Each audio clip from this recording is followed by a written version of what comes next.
The following is a production of DallasCowboys.com and the Dallas Cowboys Football Club. How about them Cowboys? Yeah! Go Cowboys! This is Media Mash, a roundtable of Cowboys insiders dropping wisdom and offering sizzling takes on the current state of your Dallas Cowboys. Now, your host, Newy Scruggs. Thursday, Media Mash. Let's ride.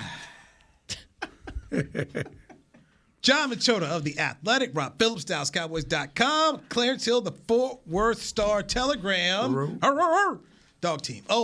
Clarence has many things going on in his world tonight. It's Clarence's big night. Go ahead, tell everybody where they can find you. If you want to go meet Clarence. And who doesn't want to do that? Okay, you want to drink with Clarence? You want to drink with Clarence? I'm a fun guy. Never said you weren't. I'm a fun guy. You want to I smoke agree. with Clarence? Me. I agree. You do all that. Eat, drink, and smoke with Clarence. If you're in the DFW area, I do a Thursday Night Live Cowboys Power Happy Hour at Ella B's in Arlington, right close to the stadium. Ella B's in Arlington, and we will have Everson Walls as our guest, and Calvin Watkins of the Dallas Morning News will be signing books, his book. Everson Walls wrote the foreword to his book, so he's actually going to sign it as well. Okay, so come see Clarence. The catfish. Hey, be on time. What was that, Chris? I didn't get that drop, Chris. Hey, be on time. Be on time, yes. Parcells, be on time. We will be on CP time, but we're going to have a good time. It All is right. funny how often we use different things that Bill Parcells said. But anyway, go on. Quite often.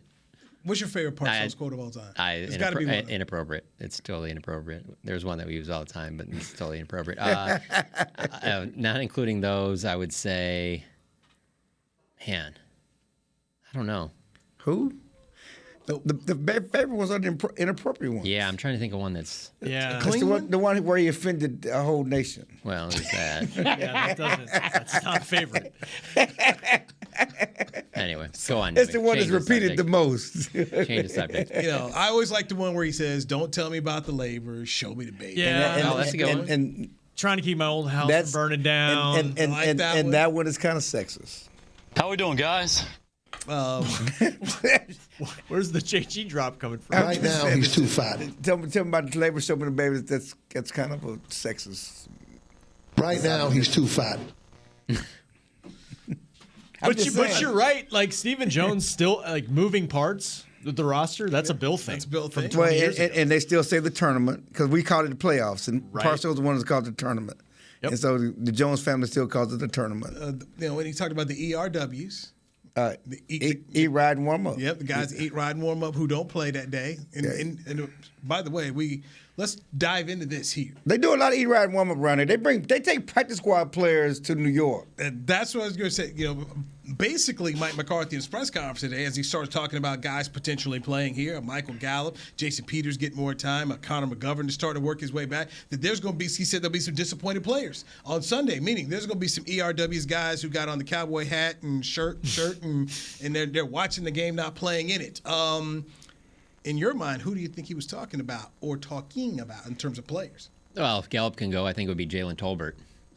And that would kind of suck for him because he wasn't active the first 2 weeks, and then all of a sudden he's active. I don't know how many wide receivers you're going to have up if Michael Gallup can play. So that would probably be the first person I thought of. I guess at safety, if J-Ron Kearse can go, that would probably change some things. And then at tight end, if Dalton Schultz can go, I think those are the three spots that I was probably thinking of the most. Am I leaving one out? Well, left guard. Connor potentially, McGovern too. could be ready as well this Oh, week there you too. go. Will they leave out Farniak? So is Farniak going from starting to maybe inactive? At some Right, you point? got We'll that, see. and then you also have.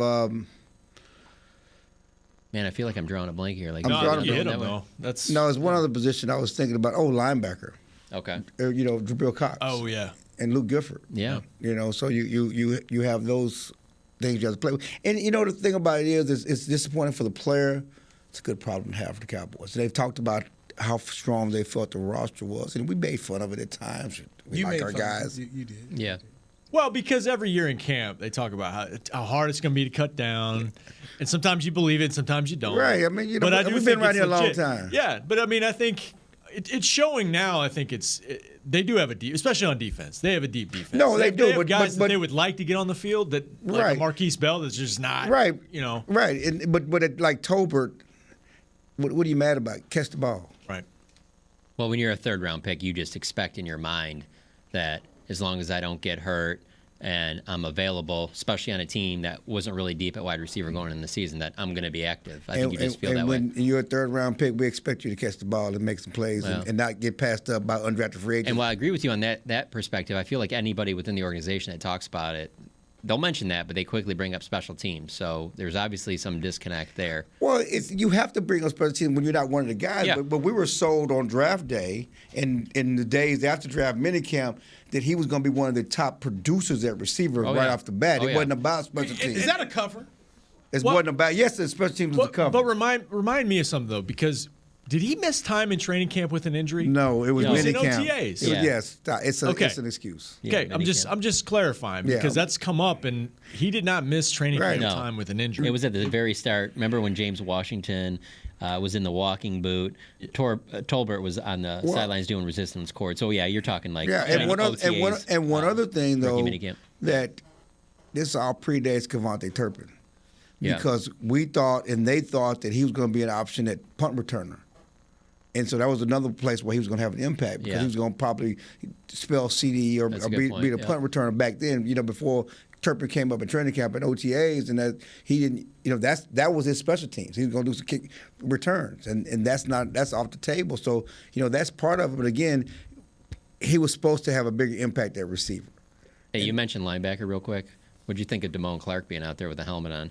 I mean, he's been out there before, but it looked like he was doing a little bit more than he normally does. I'm not saying he's going to be back right away, but I really think they have a plan for him to play this season. No, they do have a plan for him to play. And again, that's going to be enough. Once he's ready to go, who do you cut? How do you get him on the field? How all that works? And that's the best thing about this defense. They're deep. They have, these are good problems to have on defense. He talked about, and we didn't even bring up Terrell Basham. He talked about the defensive line and guys are fighting to get on the field. And once he gets back healthy, who's going to play, one of those rusher positions. So you do have good problems. This defense is deep. With the safety position you talked about, the linebackers, all that stuff is deep. Those are good problems to have. I don't know that the issues on offense and the decisions you're making on offense is because they're deep or because of some other issues, especially at receiver. But the young tight ends, they showed you a lot. They certainly showed us a lot. Now Ferguson, what do they call him? What's the airplane? I don't know the movie.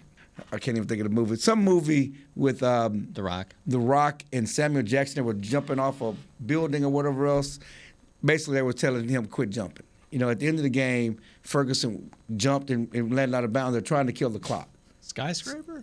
Samuel in that movie? Yeah, they showed a clip of it in front of the team. They showed a clip of it in front of the team. Like, yeah. dude, stay on the ground, quit jumping, okay? Stop it. They won, so you look past that. But if they lose that game, yeah, that's going to be a big play. People look back on as, man, you don't need to be getting out of bounds there. You need to run the clock. So right, especially late in the game. But outside of that, he showed us something. And Hendershot too. Like Baldy does his breakdowns on Twitter. You see his pass protection. He's known as kind of more like the Jarwin type guy, more of like a down the field threat. He's showing something in the blocking too, which is going to have to be their role with Dalton Schultz here. So. Look, assistant coaches Lunda Wells and Joe Philbin deserve some credit here the first 3 weeks as they've had a lot of different guys they've had to juggle and get ready to go play.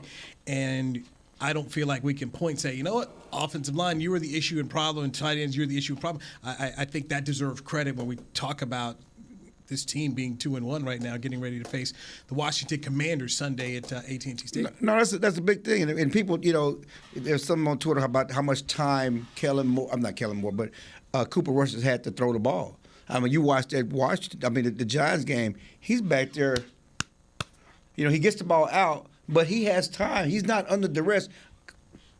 Unlike Daniel Jones, who's every time he goes back there, there's somebody in the backfield, and you're talking about an offensive line that had 3 new starters, and you're talking about a rookie at left tackle, and there are people questioning about Terrence Steele, and for most of the game, certainly we love what Jason Peters did for the second quarter, but most of the game was Fortier.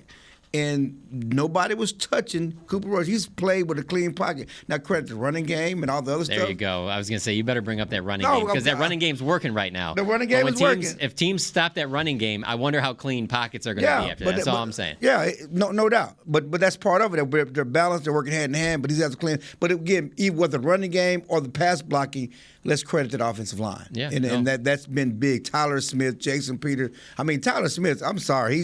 He's been the best rookie rookie offensive linemen in the NFL this year. There are a lot of guys, listen, we talk about Evan Neal from Alabama, top 10 pick. He looked like trash.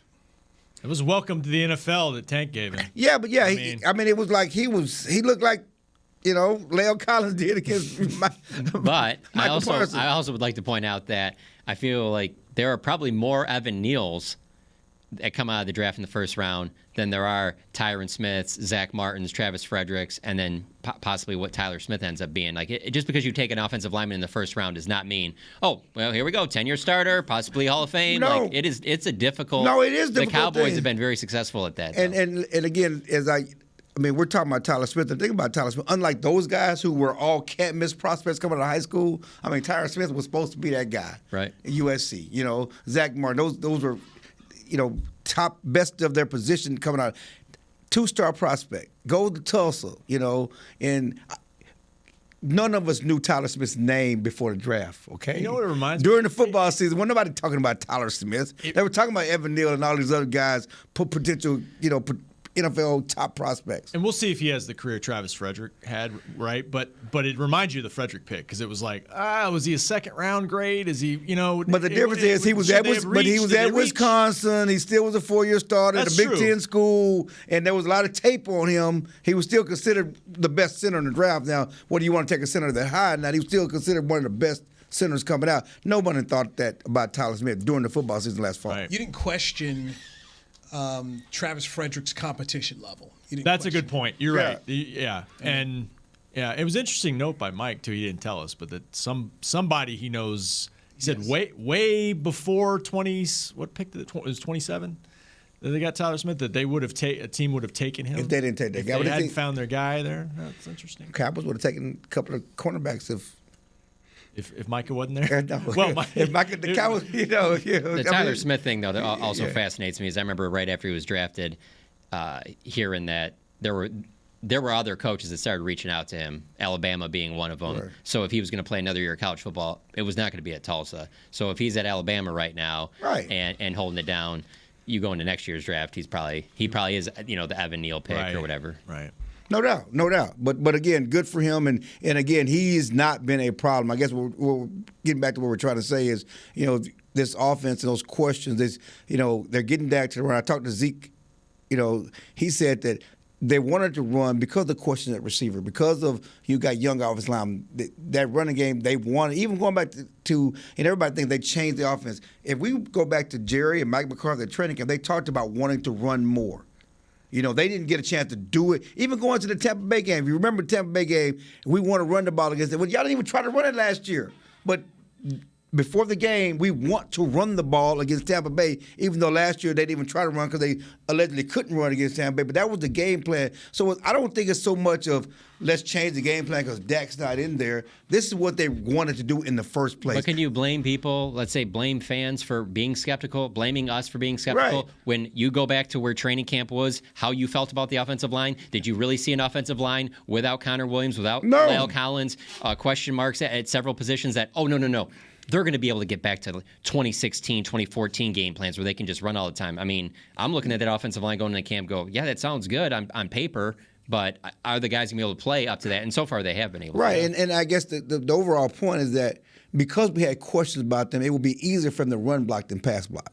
And so they wanted to make it easier for the offensive line. They had questions of receiver. So the focus was we really want to try to run the ball. We really want to push the run game because we do have those questions. If the young guys are going to do anything well, first off, it's going to be run block more than pass block. And they've shown that. The Rock movie, Kevin Gray, our friend, just texted me.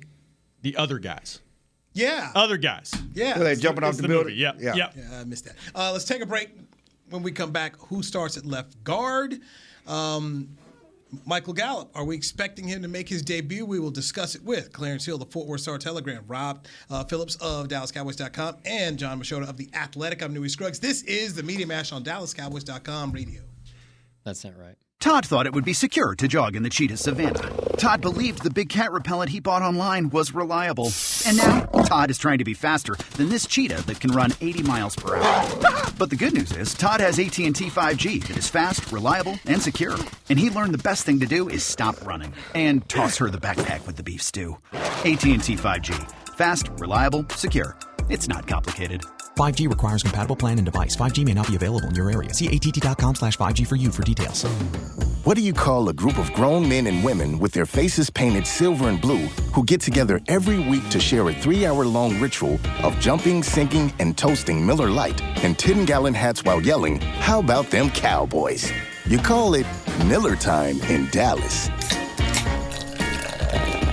Here's to the Cowboys. Here's to the original light beer. It's Miller Time. Celebrate responsibly. 2021 Miller Brewing Company, Fort Worth, Texas. When you build, you start with the foundation. And home ownership is a foundation of a stable future.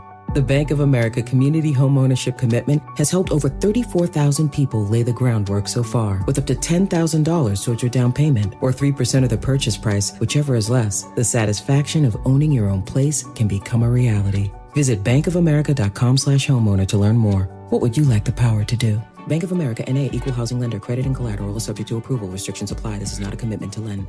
The season is finally here. For months, we've been gearing up to win. Now it's time for the team that performs on any field. United Ag and Turf. With John Deere zero turns for mowing, compact tractors for loading, mini excavators for digging, Gator utility vehicles for hauling, implements for grading, hay tools for baling. United Ag and Turf. For winning. The official Ag and Turf equipment supplier of the Dallas Cowboys. Visit UnitedAgAndTurf.com for more. Back to Media Mash. Media Mash, Thursday, Cowboys taking on the Washington Commanders. Sunday at Jerry World, a noon game. Carson Wentz said to the Washington media he knows he needs to get rid of the football. So will Carson Wentz get rid of the football as he gets ready to face a Cowboys team that I'll credit Daniel Jones for sneaking out about him at least, by my account, 3, maybe 4 sacks. Yes. I don't know if Carson Wentz can do that. Judging by what he did against Philadelphia the week before. He's not a bad runner. He's just not as fast as Daniel Jones. Daniel Jones is fast. People don't understand. Daniel Jones is pretty fast. Well, my biggest thing with Wentz, I just question his decision making. So if he says he's getting the ball out quick, great, but that could be going to the other team. There's any quarterback that you're starting for your third franchise in 3 years, that's not a good thing in a league that wants franchise quarterbacks so badly that they will not let you go. They won't even think of letting you out of the building unless they have known, hey, this is not the answer. Let's move on. For this to be your third team already, hey, maybe he has a career game and whatnot, but the players aren't going to say this, but there's no way they aren't looking forward to this game with that defense. There's just no way that they're not looking forward to playing against that front and playing against Carson Wentz. Every week's different. He had 300 yards in first 2 games, and you're like, whoa, Carson Wentz is back. And then he gets sacked 9 times, and it's like, And some of that was on him. Like you're talking to people watching those. It wasn't just off his line. Those were on him. But Michael's licking his chops. Let's be honest. People are making fun. He told us the teammates are, he said the right things. I don't need to get all the sacks as long as everybody else is getting them, and it helps the team. We got 5 sacks. I'm happy. And people are, channeling their blocking schemes toward me, so that helps D-Law and everybody else get open. But during the walk-off, they're making fun of me. My teammates are making fun of me. He don't like being made fun of. He's going to go after, try to get back in the sack column. Beware, Carson Wentz. Okay. I just tweeted out when he spoke to the media about getting the ball out. I'm like, this is year 7, and you're just figuring this thing out here? How is that? As a quarterback, these dudes hang out with each other. You haven't gone or studied Tom Brady to see. That's what that guy does. And he's lasted in the league 45 years and won a couple Super Bowls doing it. Like, dude, this is what the best quarterback. Cooper Rush is doing it. Let's be let's be honest. Cooper Rush ain't facing the Cowboys defense. No, I know. But it's the mentality. But it's the mentality. But it's easier said than done. If nobody's open, you just can't get the ball out. And if you look at some of those plays against Cincinnati when Michael just was giving a free rein to the quarterback, it's hard to get the ball out. How many times do you watch Tom Brady just throw it right there to the lineman's knees? The guy's not taking it. It's tough to do that though. How many they get on Brady? They got 4 against Brady?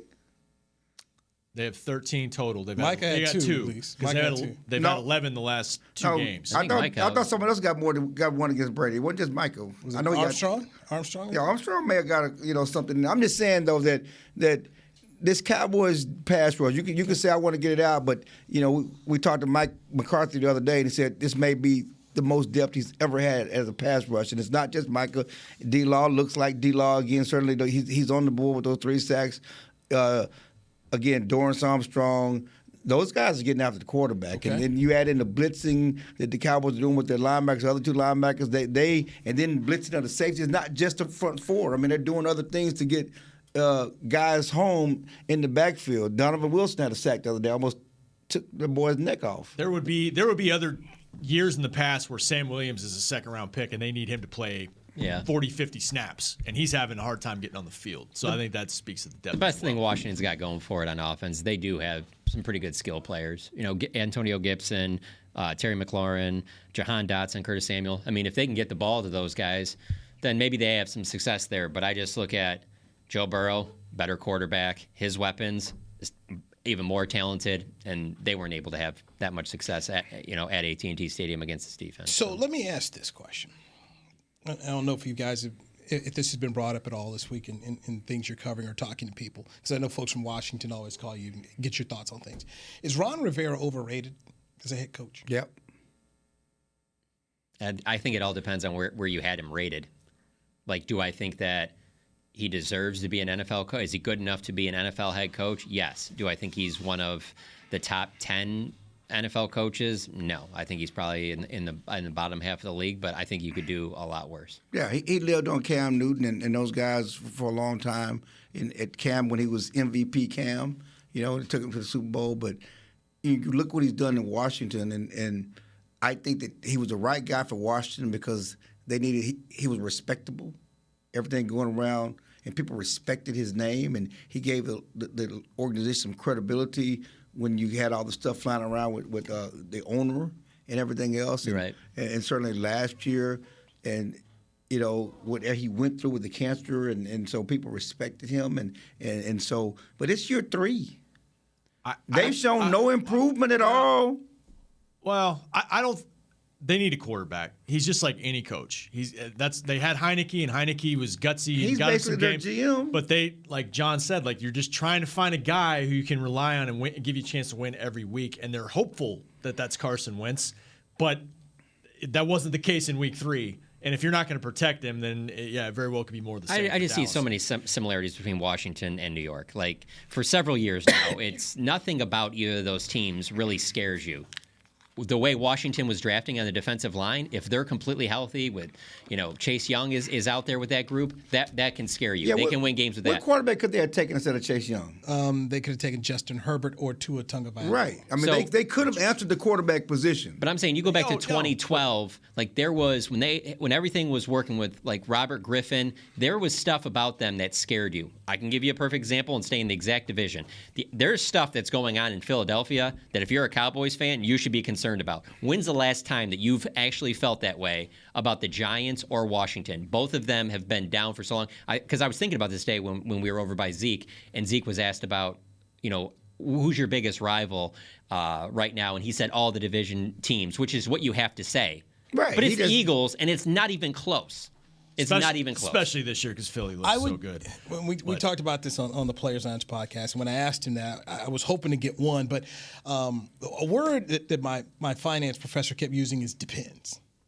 For the Cowboys, who's your rival? Depends. Mm-hmm. It does depend on who's good. When he and I were growing up, Washington was a good team. Joe Gibbs was coaching, so it was there, and it wasn't the Giants until here's Parcells, and so they're good. Or Joe, and then when Philadelphia had some good years, it was so it always depends for the Cowboys. Yeah. And right now, Washington's not there because they're who they are. The Giants aren't there. You beat them 9 out of the last 10 times, so it's Philadelphia right now. So right now here in the queue, but up there, you already saw the tweet. Commanders, hey, Dallas week. I'm laughing. I got to do a radio hit tomorrow. My boy NBC Washington. I'm like, come on, man. You know what week it is here. Well, come on. You're also talking about the team that, the Cowboys bring the benches, so now they got to come to an indoor stadium and bring those benches. Just stuff like you look at them, they're just. I don't know. I don't understand how anybody would. And now I say this, they'll probably win on Sunday, but I just don't look at Washington as somebody that you should fear. No, they shouldn't one fear of the worst but, teams in the NFL. But you have to respect them because this is their Super Bowl, and you're their biggest rival. Okay? They care. And let's be honest. You think the players? The players really think that there's a rivalry between Washington and Dallas? The players in Washington right now? Come on. No, they do. The fans do. The fans do. But But it's built on it's the favor in the city. Yeah, and it's how they talk about that. I was in John Riggins ain't there anymore, man. I know, I'm sorry. but the players just don't. They're not getting. It's too much turnover, man. Radio, they're not sitting there living on that. They talk about that. And they're probably not even listening to that. They don't care. I'm just telling you, there's fervor in the city. The coaches, the organization, they talk about it. It's important to them, man. And it's still. It means something to them. It gives them some legitimacy, and they, Sure. Seeing that star beating the Cowboys, it's still something that they talk about. I think they will be happy with any win against any team they can get. I don't think Dallas ratcheted this up. Their owner lives for this, and it was Darren. Do you think that they care about the owner? Do you think the players on the team really care about him? The Darren Hayes, our frat brother Darren Hayes, he had on, I can't remember, I don't know the dude's name, but the guy for the team from watching, he was like, that's our rival, and we need payback, for what happened last year. I was listening to radio. I'll fire it up right now. I can't wait for Sunday. I was listening to radio after the game because I was in D.C. this weekend, and Doc Walker. Oh, yeah. Well, it's Cowboy week. It's Dallas week. I don't care what happened with Philadelphia. They were already talking about Dallas week. That I absolutely believe. The fans, I get all that. But that still fosters an environment that's not here. Is I was just comparing it to no one radio, nobody TV, no newspaper is talking about Washington week. None of these guys even know that a newspaper exists. Go ahead, compare it to Texas and Texas A&M. Go ahead. I know you. It's Texas Tech. It's Texas Tech. It's Lubbock all week. Texas was a 5-7 team last year. Okay, and they stormed the field. They went out there and sold out the stadium. Stadium was sold out for years. Here's Texas, got T-shirts, everybody ready. It's their Super Bowl, and so that's how other teams feel about the Cowboys. And it's not even just in the division. You go into the city, it's Cowboy week. The Cowboys, whether they've won or not, they still, people still want to beat them. Who you're talking about, though, don't put on the helmets on Sunday. That's all I'm saying. They're not going to matter. I'm telling you, people. It's not the players. No, players do. Yes, they do. No, they don't. We'll agree to disagree, but players care, and they know Dallas. They care about the star. Yes, they do agree care that they about. Care. I don't think they care that much more. I don't think they it's that care big. because they know the Cowboys get. It's not going to be that big. It is a noon kickoff. It is still getting Fox's #1 team. Wow, great. It's not. It's going to most of the country. All the people. I bet you are going to see Antonio it. Gibson was like, "Oh my! Hey, did you see this? We're in Fox's #1. Okay. That's it. We're in the #1 game? Antonio Gibson and all his friends and family who are probably got some Cowboy fans there. Right. They care about this game. And by the way, they're wearing their black uniforms. Wearing their black. Yeah, they hadn't worn their they hadn't broken out the commando black uniform. So it's coming to town this week. I'll send you a couple clips on checking the Twitter. They're wearing their black uniforms in Dallas on the road. Players or? Yeah, for the players. That's okay. It's on the road for a reason. The organization are breaking out their black uniforms for this game for a reason because it's Dallas week in Washington. Man, that Cowboys locker room is probably shook right now. It's not the Cowboy locker. We're talking about them. It is a thing in the city. We're talking about them. And because it's them, the Cowboys have to have their head on the swivel. That's what I'm saying, because you go out there and going through the motion like it's just another game, and this team is playing lights out, you can get shot. You could be the Longhorns. Exactly. So don't do that. Don't do that. I'm not playing. I can run my mouth. The players shouldn't be saying what I'm saying, but, I mean, my God, how would you not feel that way? When is the last time that Washington is really worried about Washington? When's the last time where you're really like, damn, Washington's got a squad? Funny things happen. I'm asking you. You've covered the team forever. I don't worry about them, but I know not saying funny worry. things. I'm saying when you look at it and you're like, damn, they got a squad. No, I haven't been like that since Robert Griffin. I don't think they have a squad, but I do know, especially up there, I've seen squirrely things happen with this Cowboys team. Losing there, you've seen things happen like what? Like the water just falling out from up the top of the stands and stands collapsing. Yeah, I've seen some squirrely things up there too. On the hot field. Dogs in the press box. On the field. I stopped going to that game. Okay, just like when in 2018 when they lost before the Amari Cooper trade, Cowboys should have won that game. Yeah. your snapper never has a bad snap. Okay. Yeah. Oh, LP, yeah, the snap infraction. Santana Moss going deep in 05. I'm just seeing some and I agree with you. But honestly, the way I feel about this is it's more about that's the NFL today. Nobody should be sleeping on anybody in the NFL. There's so much parity. I mean, it's just some scoring. No, it just with Dallas and Washington scoring things out. This is Pac-Man Jones. It's the Rams, dude. I mean, it is seriously. It's the Rams, dude. I think it's so funny how much. I think it's so entertaining to me how much in just this segment you guys have mentioned like these college rivalries. They're nothing like college rivalries. It should never be compared. Okay. Never. All right, let's take a break. We still need to talk about the left guard spot, who's playing there, and Michael Gallup. Let's dive into it next. John Machota, Rob Phillips, Clarence Hill. I'm Newy Scruggs. This is the Media Mash. Let's go. The season is finally here. For months, we've been gearing up to win. Now it's time for the team that performs on any field, United Ag and Turf. With John Deere zero turns for mowing, compact tractors for loading, mini excavators for digging, Gator utility vehicles for hauling, implements for grading, hay tools for baling. United Ag and Turf, for winning. The official Ag and Turf equipment supplier of the Dallas Cowboys. Visit UnitedAgAndTurf.com for more. Todd thought it would be secure to jog in the cheetah savanna. Todd believed the big cat repellent he bought online was reliable. And now, Todd is trying to be faster than this cheetah that can run 80 miles per hour. But the good news is, Todd has AT&T 5G that is fast, reliable, and secure. And he learned the best thing to do is stop running and toss her the backpack with the beef stew. AT&T 5G. Fast, reliable, secure. It's not complicated. 5G requires compatible plan and device. 5G may not be available in your area. See att.com/5G for you for details. This sweet! Did you get to work on time? Yeah, but I just realized it's Sunday. Little Sweet says head on home. Dr. Pepper's on its way. So sweet, unique. Baby, there's nothing better. I bet you've probably done something that deserves a Dr. Pepper. Did you invest your nest egg in an NFT? Yeah, and I don't even know what that is. It's a non-fungible token. Everyone's done something that deserves a Dr. Pepper. When you build, you start with the foundation. And home ownership is a foundation of a stable future. The Bank of America Community Homeownership Commitment has helped over 34,000 people lay the groundwork so far, with up to $10,000 towards your down payment or 3% of the purchase price, whichever is less. The satisfaction of owning your own place can become a reality. Visit bankofamerica.com/homeowner to learn more. What would you like the power to do? Bank of America N.A. Equal Housing Lender. Credit and collateral is subject to approval. Restrictions apply. This is not a commitment to lend. Back to Media Mash.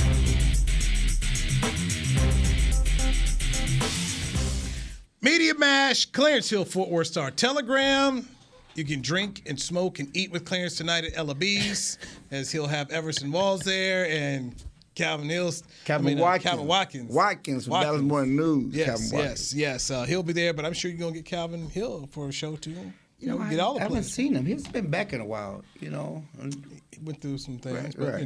But, he hasn't been back in a while. I'd love to get Calvin Hill. Yes. Rob Phillips, DallasCowboys.com. Mr. Positive here. We got John Machota of The Athletic. He's just not excited for this week. It's supposed to be a rivalry week. Hey, man, it's all good. Yeah, you think I'm not excited for this? Wait till it comes up when they go to Washington.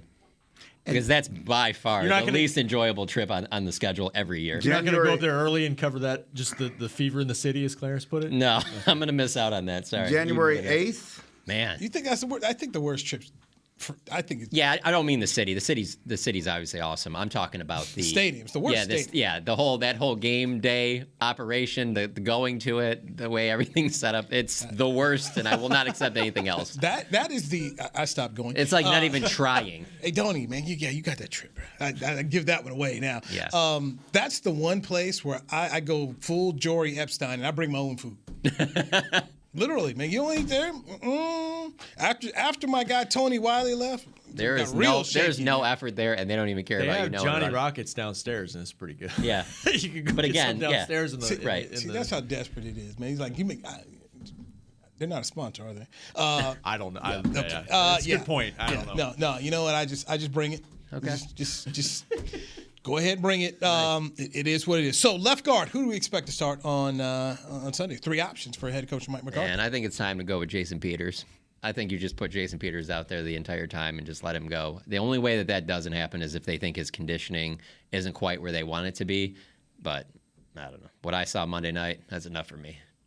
I think we see more of Jason Peters. I don't think we get 70 plays of Jason Peters. Like, I think you get somewhere between 14 and 70, and maybe it's Connor. If Connor McGovern's back, maybe he's the one rotating with there it. You go. Yeah, That's a possibility. I talked to Stephen Jones a little bit before practice today, and he said the issue with Jason is conditioning. You know, they want to get more, and that's why I only had 14 snaps, but it's just conditioning. They love everything he does, and certainly Tyler Smith has talked glowingly. Everybody talks glowingly how he helped them, and so that's a twosome that the Cowboys are excited about getting on the field. But it just, at this point, how long can he play? It's when does the check engine light go on, right? Right.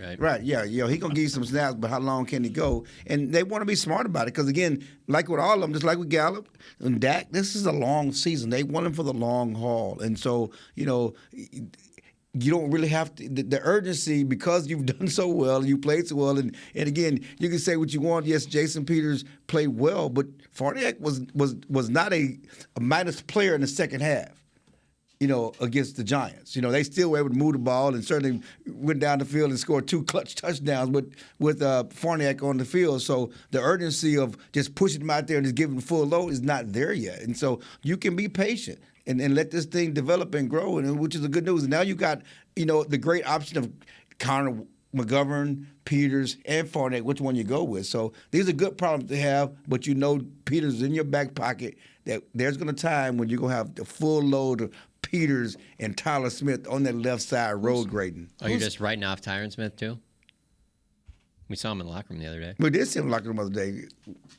He's not back until December. That's a whole, another conversation. Again, another good problem to have. Jerry just mentions about, all the guys that they have coming in the future and stuff like that, and I know that. I remember when Jerry was dreaming about Tony Romo leading the Cowboys to the Super Bowl, in Week 17 when Dak Prescott was 13-3. I mean, Jerry's going to continue to do that. Yeah, that didn't happen.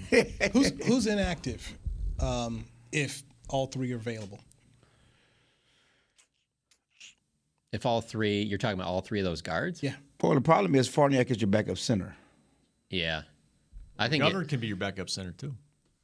And I'm thinking, he took snap. That's why he took snap there in practice. Yeah. That's what's crazy about when Tyler Smith wasn't beating him out. You were still trying McGovern out at center. Trying to follow his position flex. But I mean, why do we care? Let's care about who's starting. I want to see Jason Peters starting. That's what we care about. Okay, but if we're saying the check engine light is going to go on. You talking about this week? I thought you've been down the road. No, I'm talking about this week. Who's right now of the options we're talking about? I think they give Connor McGovern another week. Yeah, I'm kind of leaning towards that too. Stephen brought up Connor McGovern probably coming back this week, so we'll see. Right. But again, they could give him another week. Again, I guess my larger point is when all three of them are healthy and ready to go. That's when you want to know who's inactive and how do you do the position, because Farniak is your backup center. Okay. All right. So, Michael Gallup. Do we expect Gallup to play in this game? We'll start with you, Mr. Machota. I do. I would be surprised if he didn't. I thought he was going to play last week. It sounds like a couple days leading up to it, he didn't feel completely confident in the knee, even though he made some, quote, Michael Gallup-esque plays in practice. So, I don't know. CeeDee Lamb today, I think, was probably the most convincing for me. He really sounded like what he's seen from Michael Gallup this week in practice, that he thinks he's ready to go. And the being back home and all that, I just think that lines up perfectly for him. Michael Gallup didn't want to go on PUP, and if he did, then he was going to miss those first 4 games. So this is a game that he wanted to be ready for. So I think that we'll see him out there. With that being said, I don't think it will be. You're going to play every snap. I think it'll be in passing situations, red zone, things like that. I would lean toward yes, too. He said he needed a couple more reps when he talked to the media yesterday. They weren't in pads today, though, right? No. And that was one point he made was I've only had 2 padded practices, so he's not going to get another padded practice before this game. But, yeah, I would think that he's out there. It's funny. Nobody's tackling him in practice anyway. No, but I'm not saying tackle, but thud it up a little bit and just kind of feel it somewhere. Ain't nobody thudding him up. Okay. You know what I'm saying? They're not thudding the receivers up in practice, even when the padded practice. Even when we're going for, nobody's thudding the receivers. They're not tackling the receivers to the ground. Be in pads. I agree. But we expect him to play. Right. We certainly expect him to play. And Stephen Jones, again, expects him to play. And the way CD talked, they expect him to play. And he needed that extra week, and he needed an extra week for his confidence. All right. Give me something you found in the locker room, a locker room nugget when you were in there, Rob Phillips. Zeke continuing to kind of mention commit. commit to the run. Yes. Let's keep establishing the run. Let's keep doing. And he's right. And he doesn't seem to care about carry splits and all that. I think it was 15 for him, 13 for Tony Pollard. He doesn't seem to care. It's actually what Mike McCarthy said in training camp last year. No more 300 carry seasons for him. Just get him to the season, through the season to January, and he seems fine with that.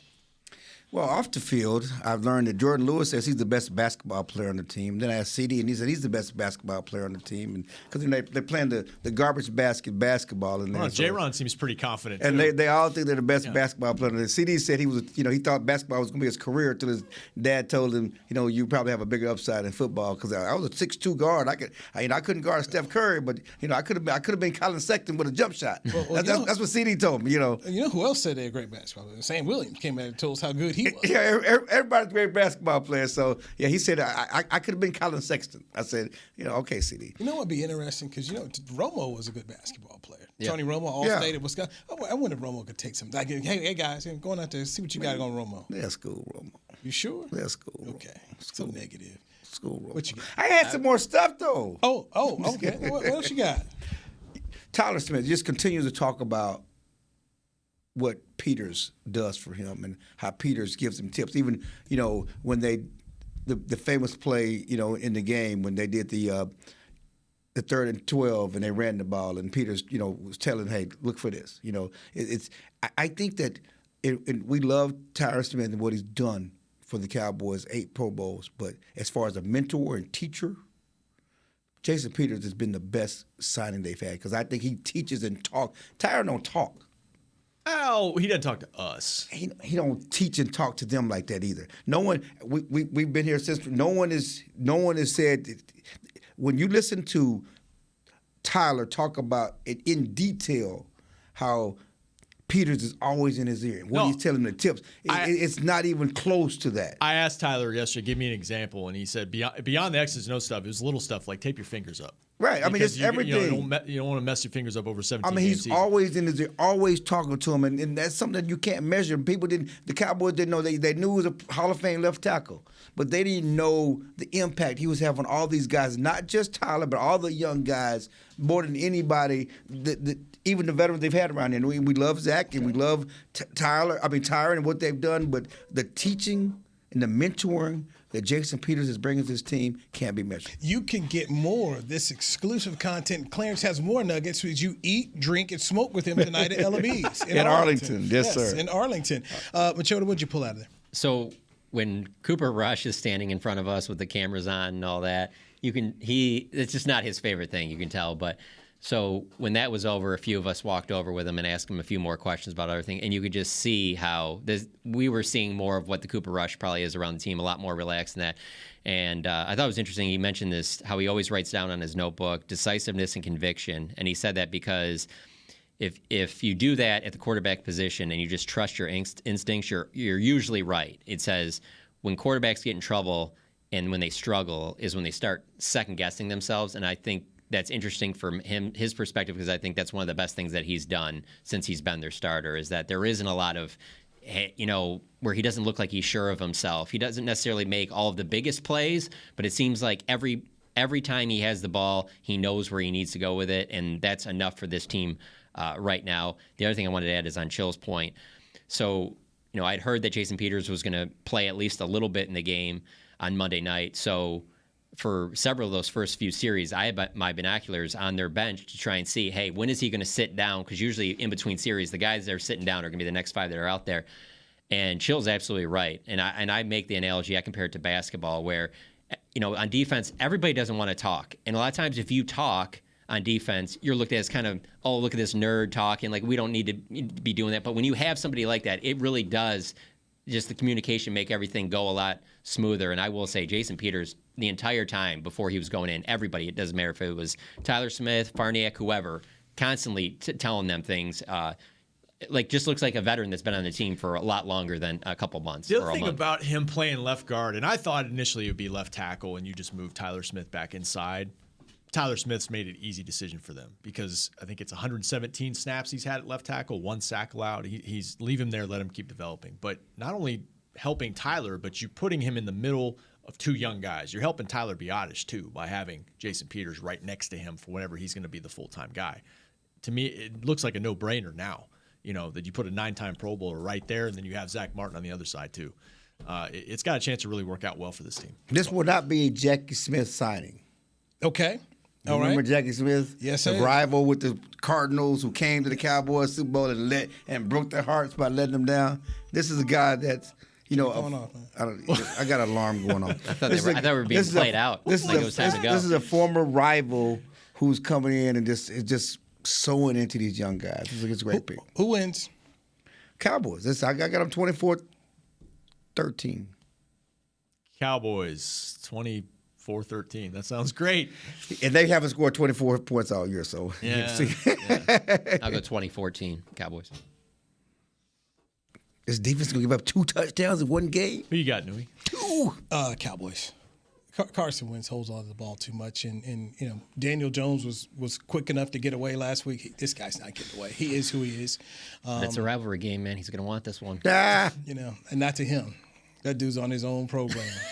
He is on his own program. That's a good way to put it. Program. That's a different dude right there, man. I mean, just think about how far they were trying to get Jimmy G. Then, okay, I guess we'll take this guy. Poor Washington fans. I feel they should have drafted Herbert. You think Haneke plays in this game? Maybe by the second half, you think he's in there, or you think they go Carson Wentz the whole time? They're gonna go with Carson. They gave up draft picks. They're gonna try and make sure they look right here and all that. So, all right, we got to go because Kelsey Charles wants to come in here, get ready to do her show. So we need to let her do her thing.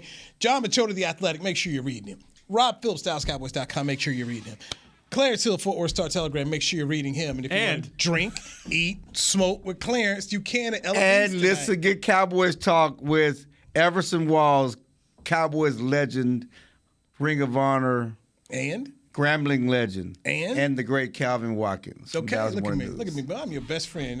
Look what I do for you, frat brother. That's been Media Mash. We will talk to you next Tuesday, okay? That's our next show, Tuesday, right here on DallasCowboys.com radio.